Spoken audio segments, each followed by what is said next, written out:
All right, I'm going to get into my second podcast for the day. Saw some interesting news that I'm going to meld into something I originally wanted to talk about. I'm a little ornery today. Had some crazy tech problems. That stuff drives me insane. Got some dogs barking. Maybe you have to cut the first try at this thing. So, the news overall is news that bothers me, and I'm a little bothered. So, I'm going to try to contain myself. But don't mind me if I get a little ornery. This is starting to head into a direction for my team that's, I'm praying we pull out of it because it's just going to be an ugly nosedive into the off season. If things don't correct, it's going to get ugly. And I don't feel like dealing with that anymore. I'm tired. I know you are too. So, first off, let me start off with the hope. There's going to be a lot of snow on Saturday night. They say like 8 inches. And the beauty of it, yes, we are a passing team, but so is the Bills. Snow and nasty weathers is a weird equalizer. And personally, in a windy game without snow, I thought it would be way worse for us than a snowy game. Because if you ever played in the snow, things you can get one slip at the wrong time and it could blow it open. And considering we were really against the odds in this game, all this randomness could possibly put some advantage into our territory. It's not going to be a passing game. This is going to be a patience game, a run game, and a few big play games if it snows like we're being told. Now, you always have to remember, Allen is going to be an equalizer because he's going to be able to run. It's going to be nasty. But there is a little bit of hope if we can run this football, especially inside, and get a pop run with, say, a guy like Mostert, things might play in our hands. It's not likely, but I do think the snow offers some hope. So I want to go with that. But I want to carry it over into a couple other stories. I want to carry it into some things I'm hearing from the coaches that make me happy and then make me furious. And then I want to get into the offensive line. I'm going to do a full diagnostic of the offensive line, the setup going into the week one, my original take, where we are now, and using that as context and reflection when we talk about Tua, when we talk about this offense, and even when we talk about McDaniel. Ace Per Head's betting software is the premier white label platform for bookies to manage their players and grow their sportsbook operation. Click the link in the description below to get set up in minutes. Ask for the Curtis promo and get a special introductory discount. From a positive standpoint, I'm going to stay with the positive.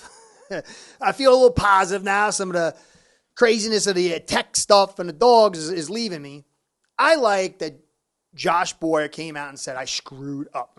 Obviously, hiding everybody out in the end zone on 3rd and long, and they call a screen and get it down to the 1 and run it in. You really don't have much choice. But you really do, too, as you'll find out in my next part. So I'm happy that Josh Boyer, he came up and owned up to it. You've got to. Leadership owns up to their failing. Strong leadership. Weak leadership will blame everybody else. That's how it goes. And real strong leadership will fall on the sword, even if it's not their fault, because that's what strong leadership does. So I have my issues with Boyer. I don't think he's as creative as Flores was. I don't think he's as instinctive of when to call certain plays. He doesn't have the same. He's okay, but he's got a load of talent except for his secondary. I think he's doing okay. I think if you had 2 good cornerbacks, if you had Byron Jones and Howard healthy, I think he would look a lot better. Just don't think he's ever going to get great this season. But I like this. Now, on the flip side, the really irksome part, Finn's OC Frank Smith pushes back at the notion the Dolphins had no answers for the Chargers clogging the middle of the field. We're not going, God, these plays aren't good versus that. I wouldn't say we looked at the game and say we got out-schemed. We got out-executed. So, simple terms, did a great job. The guys didn't do their job. Now, I like Smith so far through the season. But this sucks. That's lame. Anybody who watched that game is clear. You were outcoached by the opposition. Your players know that too. Anybody who looks at the film, run the ball. Run it inside. You did a lot of zone stretch. You went highly vertical. You didn't adapt. You didn't adjust at halftime. It's okay to come out in the first half and have those bumps and, let's go to halftime. No. You just said, let's double down. Give me some more cowbell. And this bothers me because it's so clear. And this, sadly, is a sign that something could go very wrong internally. Because now you're saying, we didn't execute. The players are at fault. We don't got any problems. And the players are looking at going, I'm looking at the same film. I see what's going on. But it's only the players. It's only Tua. Or maybe you want to say the offensive line. I don't know who is getting thrown on the bus here, whether it's all the guys or some of the guys, but it's not going to sit well, especially if the losing continues. And this, I thought, was very lame and a big strike because it kind of appears to be what it is. I don't listen to all the media, but that stands out. McDaniel kind of blamed himself a little bit and said it was about us in a roundabout way. Okay. But things are going to get tight now if we lose this week and then we have to go into these critical games. And, you know, we were talking about how certain coaches didn't get along with their players. We've hit a little bit of bad patch here, and now it's execution. It's not coaching. So, then this thing, I hope it's photoshopped. I saw it on the Bleacher Report. I wish it were hotter. I wish it were colder. We don't need this. This cutesy stuff is going to flop.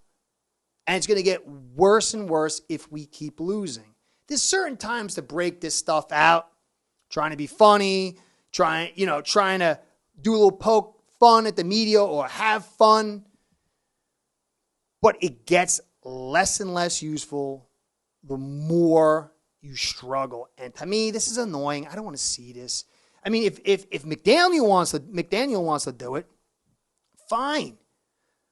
But Tua is going, if he has a hard game, they're going to break everything out. Yeah, well, McDaniel, you wish you were colder. Do you think Tua wishes you were colder? Well, you wish it. You know how they're going to do. This is stuff you don't even need to bring out. Just go do your job, play the game, and don't serve up things for the media. They're going to create stuff. So I didn't like that. I said at the beginning of the season, Tehran is the key to the season. The offensive line is the key to the season. The running game will be key to the season. And it's clear we spent vast amounts of capital to get positions in here. Tehran was a big contract. It was a roll of dice due to injury. Connor, excellent job. And I love the moving at center, not just because I kind of called it, but it was the right move. And this guy's playing tops. 5th in the league. PFF gives him a 77.5. He's doing a great job. He's one of the best centers we've had for a while. Still a little working on the snap thing. But to me, this guy is a lockdown. We're going to keep him for years to come. Great move. Tehran, great move in a bubble. But clearly, the injury part really sucks. But when you look at the rest of the guys, I mean, Eichenberg was our starter. Jones is playing way better than him. Why did it take this long? Why did it take an injury to get him to be a starter? And that's a curious thing. Eichenberg's a 2nd and 3rd round pick. He was given a job, much like Austin Jackson, who's the 18th overall, who's given a job. Nobody to compete with them. And they both stink. Eichenberg is the 79th out of 87 guards, 44.8. Austin Jackson had a 58.0 grade. Didn't play enough snaps to even get like a ranking. So these are two guys we went into and said, they're going to be our starters. We're going to set them up. And we really didn't have almost anything behind them. Robert Hunt, 9th overall, really took a step forward, 77.8. And I attribute a lot of that with him working with Connor. And even Shell's a vet, but he's a good player. Maybe not necessarily best suited for the zone stretch. I still think he's a little bit better at the inside zone. So, in theory, we finally have a center and a guard, and I like that. Good job. I tip my hat to Greer. I understand the roll of the dice at Tehran.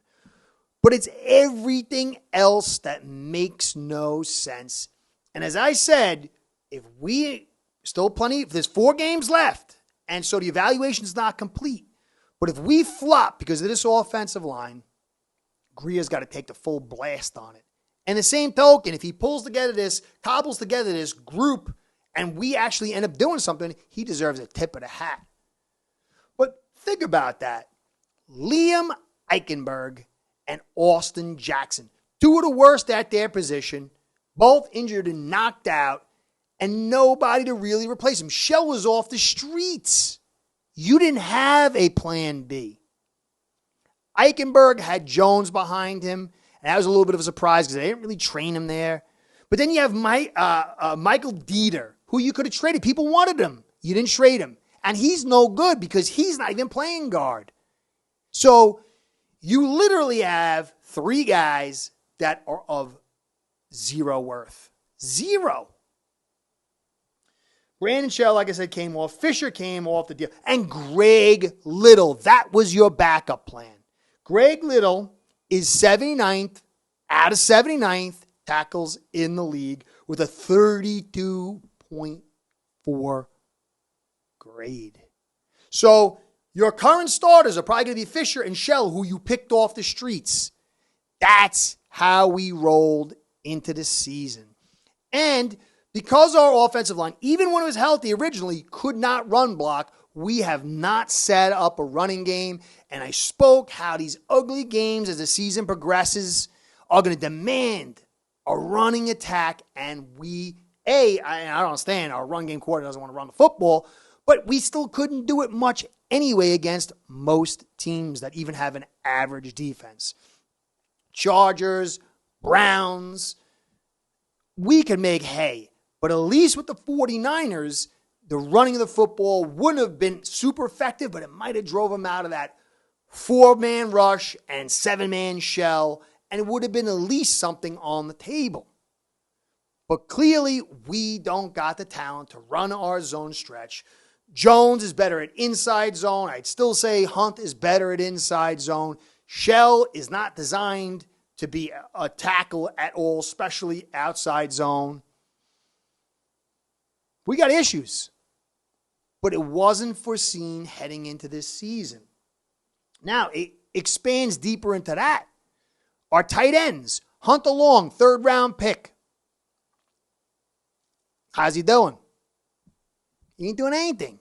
Michael Gesicki, he's a receiver. He can't run block. Smythe's like, passable. Ethan Carter, barely see him. So we went into the season saying, we're going to pass the football like nobody's business. We don't even want to run the football. We're not going to try to bring depth to this offensive line. We're not going to try to bring blocking, run blocking, or even pass blocking tight ends to this team. And so that's your plan. It's okay. There's nothing wrong with that. But if your plan fails, then you're the one holding the bag. Will Greer hold the bag? I don't think the media is going to talk about him. I think the media is going to say Tua sucks. And I think most fans are going to focus on that. And then he'll be the guy that gets turned into the bad dude. And we got really no choice, as I did say in my last podcast. And then next up will be McDaniel. But really think about, as these last 4 games play, and we might have 2 bad weather games. And clearly the Jets are going to be able to rush the passer. Think of this offensive line, these blocking tight ends. Think of this run game before Tua. And then use that to either say, Chris Greer, you did a great job. We made the playoffs. Or, Chris Greer, you screwed it. we didn't make the playoffs. We flopped. Now, I'm not saying we're going to do either. I think we could clearly lose this game unless something big breaks our way. Big. I mean, it's going to be like, but, look what happened with the Chargers last week. Anything is possible. Green Bay, I think we can win that game. On the road against New England, that's going to be tough. They got a good defense. And then Jets, they're no pushovers. We're going to have to win this Green Bay game and then likely one of the two of the next ones, maybe three. They'll still think we can do it. And I will give Chris Greer double round of applause if we pull it through.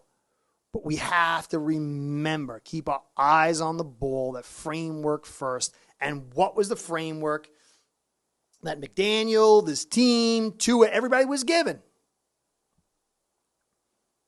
And it was a framework that did not give a darn, really, about the offensive line, except to keep two struggling, expensive rookies in the starting position and to force the square peg in the round hole until kingdom comes or an injury.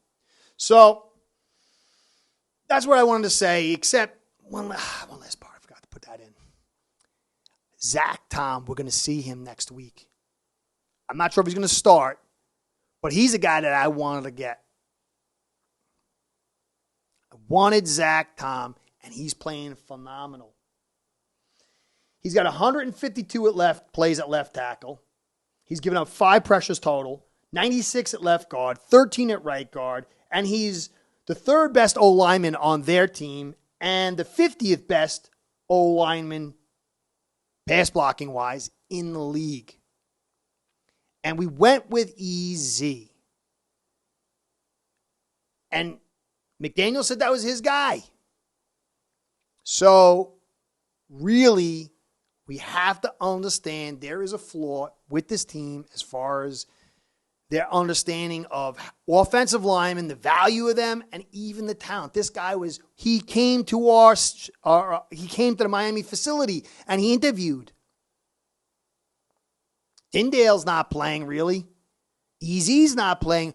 We could have used Zach Tom. Again, that goes back to the planning and framework. So anyway, that's all I wanted to say. Get ready for a good game. I got the film coming of Wilkins and Phillips. I'll do that tomorrow. Also Herbert. Dig into some more stuff, the matchups. The snow is good for us, guys, because we weren't going to go there on a windy day and win it, especially with all the injuries we got. So this does offer a little bit of hope, although it's a long shot, guys. So anyways, Curtis saying, thanks for staying to the end. Catch you next time. Be well. Go Fins. Start building your own online sportsbook today by getting signed up with aceperhead.com service that'll allow you to book action on sports from all around the world.